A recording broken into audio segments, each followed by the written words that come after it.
தேடிச்சோறு நிதம் தின்று பல சின்னஞ்சிறு கதைகள் பேசி மனம் வாடி துன்ப மிக உழன்று பிறர் வாட பல செய்கள் செய்து நரைகூடி இழப்பருவமீதி கொடும் கூற்று இறை என பின் மாயும் பல வேடிக்கை மனிதரை போலே நான் வீழ்வேன் என்று நினைத்தாயோ. நிறைய பேருக்கு தெரியும் இது யார் பாடிய பாடல, மகாகவி பாரதியார் பாடிய பாடல். தேடி சோறு நிதம் தின்று. நம்ம என்ன செஞ்சுட்டு இருக்கோம்? வாழ்க்கையில பிறந்தோம், படிச்சோம், வேலை செஞ்சோம், கல்யாணம் பண்ணோம், பிள்ளை பெற்றுக்கிட்டோம், அவங்களுக்கு படிக்க வச்சோம், அவங்களுக்கு சோறு கொடுத்தோம். இப்படியே சோறு திங்கிறதுக்கே வாழ்நாள் போயிட்டு இருக்கு அப்படி சொல்லிட்டு அந்த முதல் வரியில சொல்லியிருக்காரு.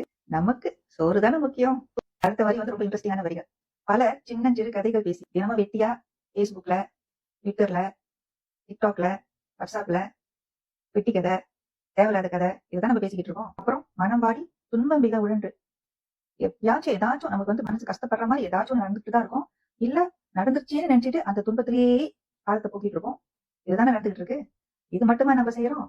இதுக்கு மேல ஒரு விஷயம் செய்யறோம். என்னன்னா, பிறர் வாட பல செயல்கள் செய்து நம்ம கவலைப்படுறது மட்டும் இல்ல, மத்தவங்களையும் கவலைப்பட வைக்கணும். மற்றவங்களை பத்தி கெட்டதா பேசுறது, தூற்றி பேசுறது, இல்லாததை பேசுறது, பொல்லாததை பேசுறது, மத்த இனத்தை பத்தி பேசுறது, மத்த மதத்தை பத்தி பேசுறது, இதே பொழப்பா சில பேர் இருக்காங்க. இதனால வந்து மத்தவங்களுக்கு வந்து கஷ்டத்தை கொடுத்து கவலைப்பட வச்சுக்கிட்டு இருக்காங்க சில மனிதர்கள். நரைக்கூடி கிழப்பருவ மீதினா வயசான காலம் வரைக்கும் இதே ஒரு பொழப்பா செஞ்சுக்கிட்டு இருக்கோம்னு சொல்றாரு. அப்புறம் கடைசியா கொடும் கூற்று திரையென பின் மாயும். அதாவது மனிதன் இறக்கும் வரை இதுதான் செஞ்சுட்டு இருக்கான். ஆனா பாருங்க, இவ்வளவு பாடிட்டு மகாகவி பாரதியார் வந்து ஒரு ட்விஸ்ட் வைக்கிறாரு பாருங்க கடைசியா. இப்படி வாழ்கின்ற வேடிக்கை மனிதரை போல, யாரு சொல்றாருன்னா நம்மளதான் சொல்றாரு. இந்த மாதிரி வேடிக்கையான மனிதர்களை போல நானும் வாழ்ந்து வீழ்வேன் என்று நீ நினைத்தாயோன்னு கேள்வி கேட்கிறாரு. மனிதர்கள் வந்து எப்படி வாழ்றாங்க, எப்படி மாறாங்க, நான் அது போல நான் வாழ்ந்து மாய்வேன் வீழ்வேன் என்று நீ நினைக்கின்றாயா அப்படின்னு ஒரு கேள்வியோட வந்து அந்த பாடல் வந்து முடிக்கிறாரு. இந்த பாடல் வரிகள் வந்து ஒரு நீண்ட பாடல் தொகுப்புல வந்து வருகின்ற பாடல் வரிகள். ஆனா ஒரு விஷயத்த சொன்னா நீங்க நம்ப மாட்டீங்க.